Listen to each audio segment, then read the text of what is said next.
Welcome back to Narrative Network. Imagine this. A bright, confident young girl, proud of her beautiful braids that reflect her culture and identity, is humiliated in front of her entire class when her teacher takes a pair of scissors and cuts them off. This shocking act leaves Zoe Carter in tears. But what happens next, it is nothing short of extraordinary. Her father and the school board joined forces to deliver justice, turning her pain into a story of triumph and change. Stay until the end to see how this act of injustice transformed into a powerful message of strength and dignity. If you believe in standing up for what's right and celebrating individuality, don't forget to like, subscribe, and share your thoughts in the comments. Let's dive into this incredible story together. Zoe Carter had always been an enthusiastic and curious child. At 14, she was a bright student with dreams of one day becoming a scientist. She had always excelled in her studies and had a special gift for math and chemistry, much to the delight of her parents. Zoe's family was close-knit, and her parents, Angela and Robert, had always made sure she felt loved and supported, no matter what challenges came their way. Zoe. Life was like many other kids her age, filled with school, friends, hobbies, and family moments. She loved reading books, going to the local library, and spending time with her friends. But one thing that always made her feel unique and proud of her heritage was her long, beautiful braids. Zoe's braids were an expression of her culture and her identity, woven by her mother with love and care. They were more than just a hairstyle to her. They were a symbol of strength and pride. Each morning before school, Angela would sit with Zoe and carefully braid her hair, teaching her about their roots and the beauty of embracing her Black identity. Zoe would sit quietly, feeling the warmth of her mother's hands as the intricate braids took shape, as if each twist and turn connected her to a larger history, a history of resilience and pride.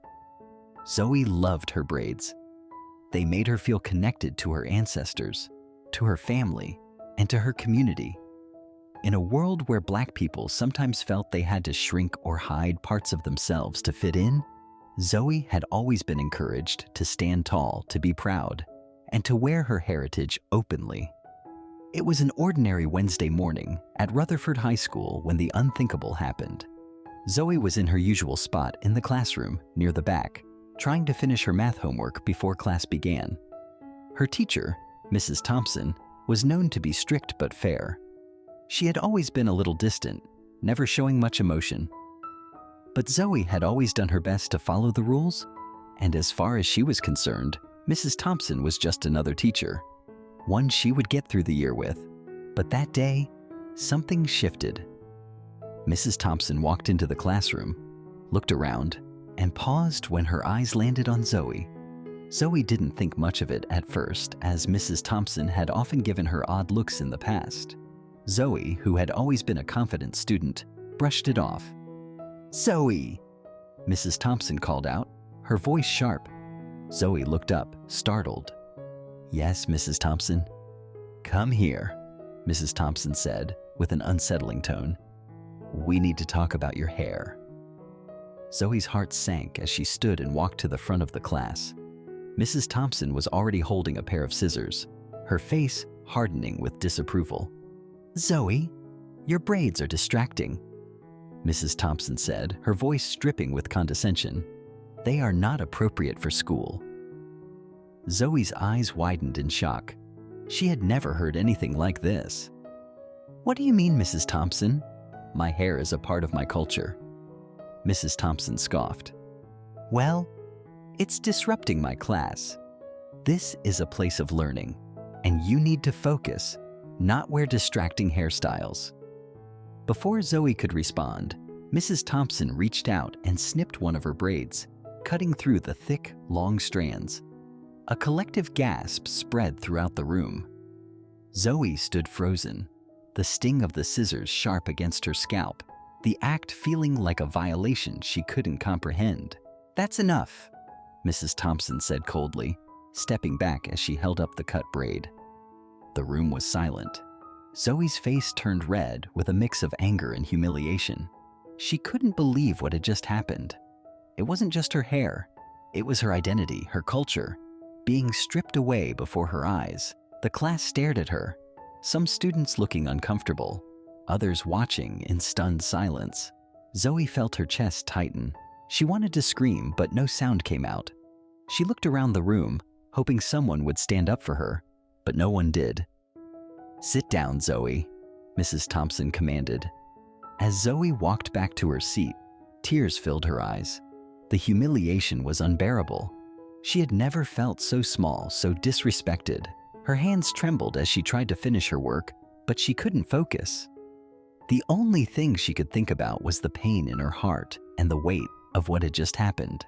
The day dragged on, and Zoe's mind was a whirlwind of confusion, anger, and shame. She had always been proud of her braids, but now they felt like a symbol of something wrong. How could Mrs. Thompson do that to her? How could a teacher, someone who is supposed to nurture and protect students, humiliate her in front of her classmates? When the final bell rang, Zoe rushed out of the classroom, ignoring her friends who called out to her. She needed to get home, to her family, where she could feel safe. As soon as she entered her house, Zoe's mother, Angela, noticed the change in her demeanor. "Zoe, what's wrong?" Angela asked, concern filling her voice. Zoe's tears finally came, flooding out as she fell into her mother's arms.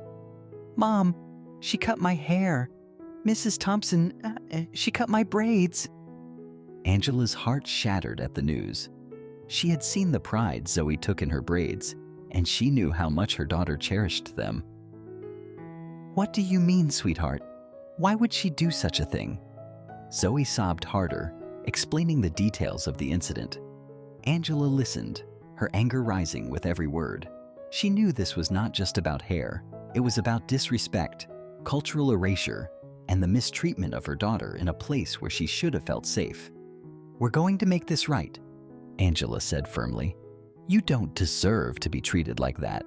Not in school, not by anyone." That night, Angela called Robert, Zoe's father, who worked as a lawyer. He was furious when he heard what had happened. "This is unacceptable," he said, his voice filled with determination. "We will not let this slide. You are my daughter's mother, and we will make sure she gets the respect she deserves." Angela, Robert, and Zoe discussed the best way forward. They knew they had to take action, but they also wanted to ensure that Zoe felt supported throughout the process. Zoe, still reeling from the incident, felt a mixture of emotions. Part of her wanted to fight back, but another part was afraid of what would happen if she did. The next day, Angela and Robert met with the school principal. They had already made it clear to Zoe that they would not tolerate this injustice. The principal, while sympathetic, was not prepared for the firestorm that would come. "You understand that my daughter was humiliated, right?" Robert asked, his voice calm but firm. "She was publicly disrespected and had her personal expression of culture taken from her. This cannot go unaddressed." The principal was visibly uncomfortable. "I understand your concern, but we will handle this internally. Mrs. Thompson has been with us for many years, and she has a good record. Perhaps this was a misunderstanding." "A misunderstanding," Angela cut in. "My daughter's identity was violated. A misunderstanding doesn't explain the trauma she now feels." Robert, ever the strategist, continued. "We want an immediate apology, and we want the school board involved. This isn't just about one teacher. It's about setting a precedent for how students of all backgrounds are treated here." The principal, realizing the gravity of the situation, promised to bring the matter to the school board. Angela and Robert were determined. They were not going to let Zoe's experience be swept under the rug. The following day, the school board convened. Zoe, Angela, and Robert arrived, ready to address the issue head-on. The room was filled with board members, teachers, and parents, all awaiting the discussion. When it was their turn, Angela stood up, her voice steady but filled with emotion.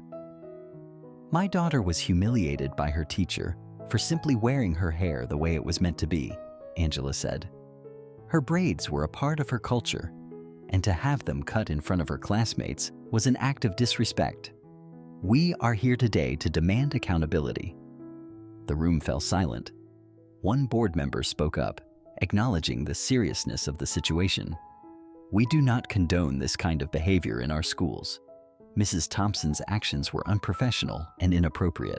The meeting continued with testimonies from other parents and students who had witnessed the incident. Many of them expressed their support for Zoe and condemned the teacher's actions. Eventually, the board members voted to suspend Mrs. Thompson and offer an official apology to Zoe. The next day, Mrs. Thompson arrived at the school board meeting, her face red with embarrassment. She apologized to Zoe in front of the board and admitted her mistake. She explained that she had acted out of frustration, but the board made it clear that such actions would not be tolerated. The public apology was part of her disciplinary action, and she was required to attend sensitivity training on cultural competency. Zoe, sitting in the front row with her parents, felt a weight lift off her shoulders. The apology wasn't just for her hair. It was for her identity, for the dignity she had almost lost that day. When the meeting ended, Zoe and her parents stood together. Angela put her arm around Zoe, proud of the young woman she had raised.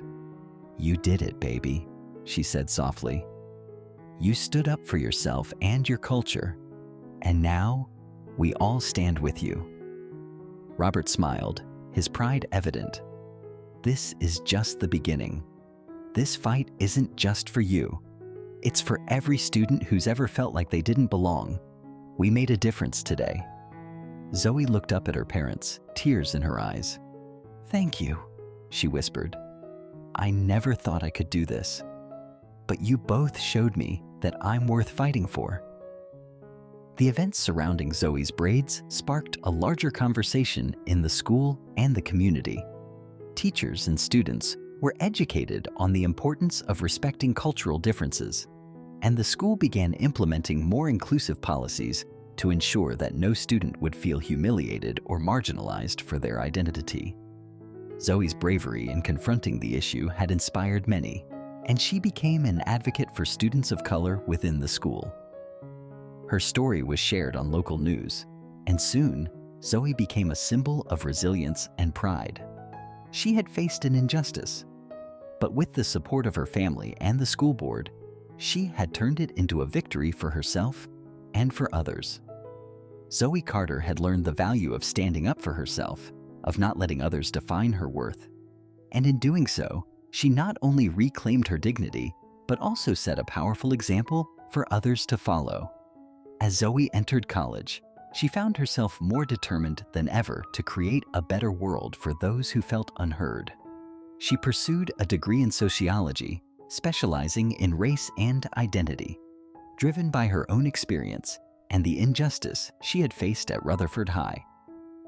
Her passion for social justice only grew stronger as she engaged with professors, participated in student organizations, and spoke at campus events about the importance of cultural pride and the fight against discrimination. Zoe's story began to ripple outward, touching others who had experienced similar challenges. She connected with students of all backgrounds who had faced prejudice, whether it was because of their race, their sexuality, or their gender. She began to organize workshops and discussions on campus, focusing on inclusivity and respect for cultural differences. She understood that the power of education could foster empathy, so she made it her mission to ensure that students had the tools to engage with one another in meaningful ways. Her leadership in these initiatives didn't go unnoticed. Zoe was invited to speak at national conferences, where she shared her story, advocating for policies that would protect students from discrimination in schools and workplaces. At one of these conferences, she stood before a crowd of educators, administrators, and fellow students. Her voice unwavering and confident. "I learned the hard way that justice is not always served when it should be. But we can't let fear or silence stop us from speaking out," Zoe told the audience, her eyes scanning the room. "We must create spaces where young people of all backgrounds can thrive without being told who they are, what they should wear, or how they should express themselves. Her words sparked a movement.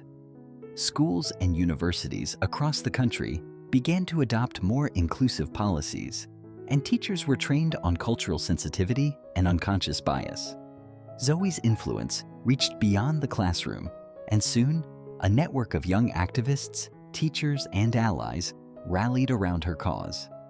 They worked together to ensure that no student would have to endure what Zoe had gone through. Several years later, after Zoe had graduated and was well into her career, she received an invitation from Rutherford High School, the very place where her journey had started. The principal, who had since retired, had asked her to return as a guest speaker at the school's annual Diversity and Inclusion Week. Zoe hesitated for a moment, but then realized that this was an opportunity to return to where it all began, to show the students the power of resilience, and to remind them that they could make a difference. As she walked through the familiar halls of Rutherford High, she felt a sense of pride wash over her. The walls that had once seemed oppressive now stood as a symbol of her victory. The school had transformed in many ways since her time there.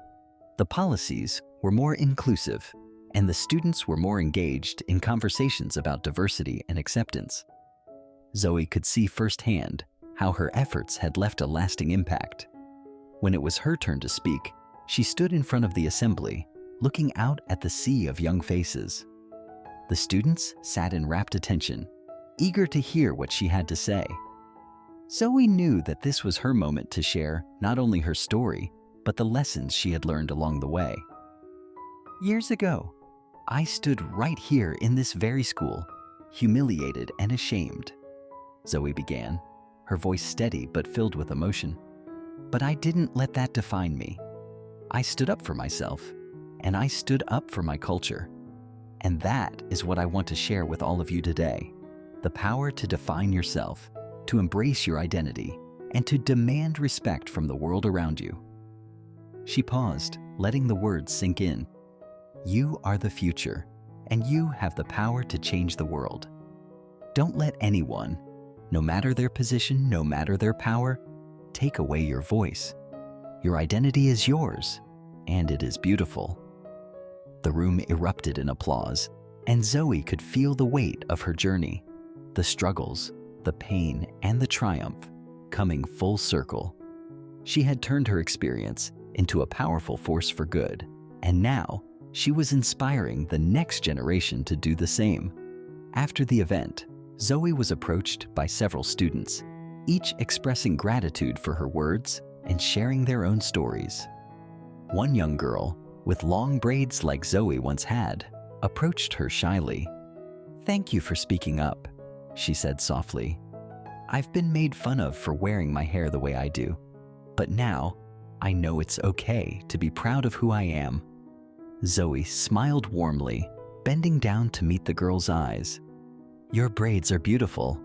They're a part of who you are. Never let anyone make you feel ashamed of that."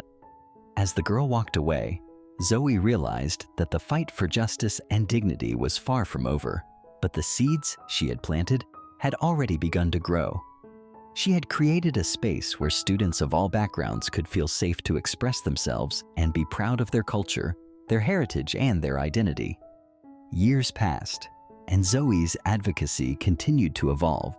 She wrote books, spoke at global conferences, and became a sought-after consultant for organizations striving to become more inclusive and diverse. She worked with schools and businesses to help them foster environments where individuals from all walks of life could thrive without fear of discrimination or bias. Through it all, Zoe never forgot the lesson that had shaped her: to embrace who she was, to stand tall in the face of adversity, and to fight for justice, not only for herself but for others as well. Zoe's story had touched the lives of countless individuals, and her work continued to inspire movements across the country. The ripple effect of her courage had been felt in every corner of society, from the classrooms to the corporate boardrooms. The policies she had advocated for had been implemented in schools nationwide, and her approach to diversity and inclusion had become a model for others to follow. But perhaps the greatest legacy of all was the lasting impact she had on the students she had inspired. Students who, like her, now understood that their voices mattered. They no longer had to shrink or hide their identities to fit in. They could stand proud, knowing that they were valued for who they truly were. As Zoe sat at her desk, reflecting on the journey she had taken, she smiled to herself. The injustice she had faced in high school had been a catalyst for change, and it had led her to a life of purpose and fulfillment. She had fought for her dignity, and in doing so, had paved the way for others to fight for theirs. Her work wasn't done, but she was no longer that young girl sitting in the classroom, humiliated and afraid. She was a leader, an advocate, and a force for good in the world. And that, Zoe knew, was only the beginning. Thank you for watching. If this story moved you, don't forget to hit that subscribe button for more powerful and inspiring content. Share this video with your friends and spark a conversation about justice, strength, and standing up for what's right. Your support means everything. See you in the next video.